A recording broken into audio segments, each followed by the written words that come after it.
जय हिंद। जोरदार स्वागत है वैशाली वाला। मैं हूँ राजा बाबू। आज हम फ्रांस की क्रांति का पोल खोलेंगे कि आखिर फ्रांस की क्रांति क्यों हुई, फ्रांस की क्रांति के पीछे क्या पृष्ठभूमि है, फ्रांस की क्रांति क्यों और कैसे, इसके बारे में हम जानकारी प्राप्त करेंगे। देखिए, यूरोप महादेश में एक फ्रांस देश है जहां जब फ्रांस की क्रांति के रूप में यह घटना सामने आया, यूरोप महादेश में एक युगांतकारी घटना के रूप में इस घटना को जाना गया, क्योंकि यूरोप महादेश में इससे पहले कोई ऐसा देश नहीं था जो अपने देश को पुरातन व्यवस्था, सामंतवादी व्यवस्था, निरंकुश शासन तंत्र से निकालकर एक समाजवादी व्यवस्था, एक राष्ट्रवादी व्यवस्था, एक स्वतंत्रतात्मक व्यवस्था, एक नई गणतंत्रात्मक व्यवस्था के रूप में लाए। और यह सारी जो बातें थी, यह फ्रांस के अंदर, फ्रांस के जो लोग थे, क्योंकि अमेरिकी स्वतंत्रता संग्राम जब 1776 में प्रारंभ हुआ, ऐसे तो 1773 से ही अमेरिकी स्वतंत्रता संग्राम 1783 तक माना जाता है। उसमें अमेरिका की ओर से फ्रांस की बहुत सारे सैनिक लोग थे जो अमेरिका के साथ मिलकर इंग्लैंड से युद्ध किया।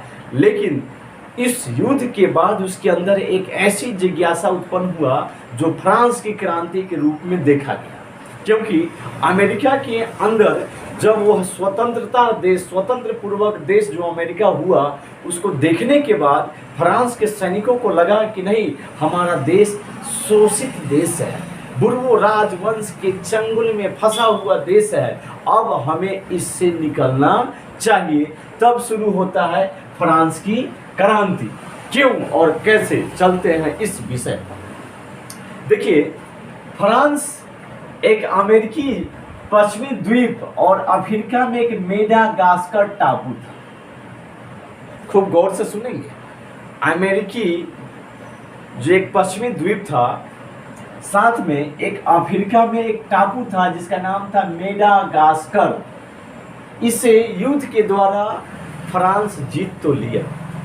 फ्रांस 18वीं शताब्दी तक बहुत मजबूत देश था, लेकिन युद्ध के चक्कर में फंस गया और अधिक दिनों तक जो युद्ध चला उसमें इसका आर्थिक स्थिति बहुत कमजोर हो गया, जिसके परिणाम स्वरूप वहाँ की जनताओं पर बेफिजूल कर का एक टैक्स वजन कर दिया, उसके ऊपर रख दिया गया, क्योंकि अमेरिका की आर्थिक स्थिति, जो फ्रांस की आर्थिक स्थिति थी, वह कमजोर हो चुकी थी। इसलिए उसने क्या किया कि बेफिजूल खर्च जो वहाँ की शासन तंत्र में फ्रांस के लोग करते थे और जो युद्ध में जो हानि हुआ, पैसा का घोर क्षति हुआ, वह सब इसके जो मुख्य कारण थे।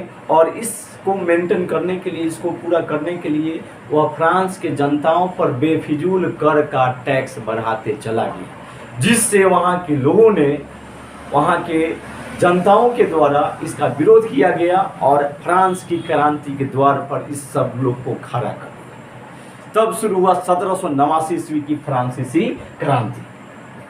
देखिए, फ्रांस की जो क्रांति है वह 1789 ईस्वी की क्रांति है, इसे याद रखेंगे। फ्रांसीसी क्रांति कब हुई? 1789 ईस्वी।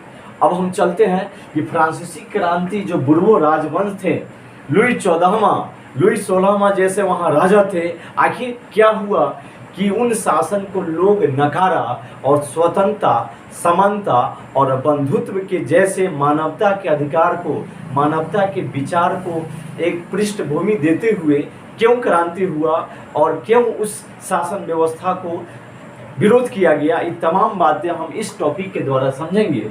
देखिए, क्रांति का कारण, फ्रांसीसी क्रांति का क्या कारण था, इस वीडियो में हम सिर्फ फ्रांसीसी क्रांति को एकदम पर्दाफाश कर रहे हैं, एकदम लिख कर। बच्चों, आप इसे लिख कर अपनी कॉपी में नोट बना सकते हैं। हम लेक्चर नहीं दे रहे हैं, सिर्फ भाषण नहीं दे रहे हैं, आपको लिखित तथ्य के ऊपर हम समझा रहे हैं कि फ्रांसीसी क्रांति का क्या कारण था। देखिए, पहला जो कारण था राजनैतिक कारण। देखिए, वहाँ पर फ्रांस में लुई 14वां जब तक राजा था बुर्बो राजवंश का, तब तक वहाँ का राजपाट का संचालन ठीक ठाक चल रहा था। खूब समृद्ध नहीं था, लेकिन जनता उसका खूब विरोध नहीं कर रहा था, यानी मिला जुला के शासन ठीक ठाक था। लेकिन जैसे ही 1774 ईस्वी में लुई 16वां फ्रांस की गद्दी पर बैठा, वहाँ का राजा बना, तो वहाँ की निरंकुशता, वहाँ की बेफिजूल खर्च और वहाँ की अयोग्य निरंकुश शासक का जो दिमाग था वह एकदम अयोग्य था, योग्य नहीं था, अयोग्य था, सही से शासन का संचालन करने में असमर्थ था, जिसके कारण वहाँ की जनताओं ने इसे नकारा और आंदोलन का कारण बनाया। वह कारण था राजनैतिक कारण। इसमें बता रहे हैं निरंकुश एवं अयोग्य शासन, बिल्कुल, क्योंकि लुई 16वां वहाँ का उस समय 1774 ईस्वी का समय था और उस समय लुई 16वां फ्रांस के राजा थे जो निरंकुश थे एवं अयोग्य थे। उनका शासन प्रणाली ढंग से नहीं संचालित होता था, लोगों को खुश नहीं कर पाते थे, लोगों की बेरोजगारी, अन्य तरह की समस्याओं का निदान नहीं कर पाते थे। आगे है, एक और चीज है, संसद की बैठक 175 वर्षों तक नहीं बुलाई गई। अब बताइए, जहां संसदों की बैठक नहीं होगी वहां जनता की बात राजा तक कैसे पहुंचे? यह एक बहुत बड़ा कारण था, राजनीतिक कारण का एक हिस्सा है, जिसमें 175 वर्षों तक नहीं बुलाई गई, कोई भी संसद की बैठक नहीं बुलाई गई। साथ में स्वायत्त शासन का अभाव था, यानी सही शासन व्यवस्था नहीं था, लुंज पुंज शासन व्यवस्था था। साथ में लुई 16वां एक ऑस्ट्रिया की जो राजकुमारी थी जिसका नाम था मेरी एंटोनेट, उनसे शादी कर लिया और वह मेरी एंटोनेट जो ऑस्ट्रिया की राजकुमारी थी वो भी बहुत बेफिजूल खर्च, जलसा करती थी और पानी जैसे पैसों को बहाती थी। तो यही कारण था जिसके कारण अत्यधिक केंद्रीकरण का भी नीति वहाँ था, वहाँ मेरी एंटोनेट का बेफिजूल खर्च था, लुई 16वां का निरंकुश शासन व्यवस्था था, सांसद की बैठक 175 वर्षों तक नहीं बुलाया गया। यही सब कारण फ्रांस के राजनीतिक कारण का एक हिस्सा बना। आगे चलते हैं, आगे है सामाजिक कारण। आगे क्या है? सामाजिक कारण। इसमें फ्रांस में समाज को 3 वर्गों में मुख्य रूप से बांटा गया। प्रथम स्टेटस, द्वितीय स्टेटस, तृतीय स्टेटस। प्रथम स्टेटस में पादरी वर्ग को रखा गया। किस वर्ग को रखा गया बउआ? पादरी वर्ग, बड़े बड़े पढ़े लिखे विद्वान को रखा गया। उसके लिए अलग कानून था, उसके लिए अलग खान पान का व्यवस्था था, उसके लिए अलग कर, उस सब पर कर नहीं लगता था। जो भी कर है मध्यम परिवार के लिए, मध्यम समाज के लिए, मजदूर के लिए, कृषक के लिए, बेरोजगार लोगों के लिए कर था। इन लोगों के लिए कर की व्यवस्था नहीं थी। ये भी एक विषमता का कारण बना था जो आगे हम समझेंगे। लेकिन यहाँ जो बता रहे हैं, प्रथम स्टेटस में पादरी वर्ग थे। कौन वर्ग थे? पादरी वर्ग। समाज को 3 वर्ग में बांट दीजिएगा, तीनों को अलग अलग पद दे दीजिएगा, ऐसे काम चलेगा जी? समाज के सब लोग समान न होते हैं तब न समाज होगा जी। लेकिन ये समाज को विभक्त कर दिए 3 वर्गों में। प्रथम स्टेटस पादरी वर्ग, द्वितीय स्टेटस कुलीन वर्ग और तृतीय स्टेटस बड़े व्यापारी या शिक्षित वर्ग इसमें आते थे। और उसके भी नीचे एक वर्ग बना दिया जिसमें किसान एवं शिल्प लोग, यानी छोटे छोटे उद्योग करने वाले लोग आते थे। किसान में छोटे किसान, लघु किसान जो थोड़े बहुत खेती बाड़ी करते थे, और मजदूर को इसमें रख दिया गया। अब बताइए समाज को कई वर्ग मान लीजिए? 4 वर्ग। कई वर्ग है? 4 वर्ग में बांटा गया समाज को। एक समाज को कई वर्ग में? 4 वर्ग में। यह चारों वर्ग से खपा था यह किसान एवं शिल्प, छोटे किसान जो मजदूर थे, और बड़े व्यापारी शिक्षित वर्ग भी इस दोनों वर्ग से क्या थे? खपा थे। क्योंकि एक ही समाज में एक अलग तरह का शासन व्यवस्था। कुलीन वर्ग में बहुआ बहुत पैसा, वेतन में बहुत पक्ष होता था, कोई काम धाम नहीं है, आराम वेतन भरपूर मिल रहा, बेफिजूल खर्च। इससे जनताओं में क्या आया? रोष आया और फ्रांसीसी क्रांति का यह सामाजिक कारण बना। क्या बना बुआ? सामाजिक कारण बना। आगे है आर्थिक कारण। अब समाज जब टूटेगा तब पैसा का दिक्कत तो होगा ही। अब रुपया पैसा से संबंधित कारण वहाँ के लोगों में आना प्रारंभ हुआ। यह कारण आर्थिक कारण कहलाया। देखिए इसमें असमान कर प्रणाली, यानी किसी को टैक्स नहीं देना है तो किसी को भरपूर टैक्स देना, तो यह असमान कर प्रणाली हो गया। भूमि कर, धार्मिक कर एवं अन्य समानती कर का बोध बेरोजगारी का समस्या खड़ा। यानी अब राजमहल में निरंकुश शासन व्यवस्था, बेफिजूल खर्च हो रहा है। कुलीन वर्ग में जो बड़े बड़े अधिकारी हैं उनको वेतन देना चाहिए, 50,000 मिल रहा है 2 लाख। इस तरह बेफिजूल खर्च होगा तो खजाना तो खाली होगा। अब इसका नतीजा यह निकल के आया कि जितना वहाँ पर लोग था, मजदूर सामान्य वर्ग, उस सब पर कर लाद दिया गया। भूमि कर है थी, धार्मिक कर है थी, सामांतिक कर है थी, फलना कर है थी, चिल्ला कर है। इस तरह यह और बेरोजगारी का समस्या खड़ा कर दिया और यह एक क्रांति के रूप में आया और वह आर्थिक क्रांति कहलाया। फ्रांस की कैसी क्रांति कहलाया? आर्थिक क्रांति कहलाया। अब है सैनिक कारण। अब सैनिक भी, फ्रांस के जो सैनिक थे वह वहाँ के जो बुर्बो राजवंश के राजा थे उनसे संतुष्ट नहीं थे। क्यों नहीं थे?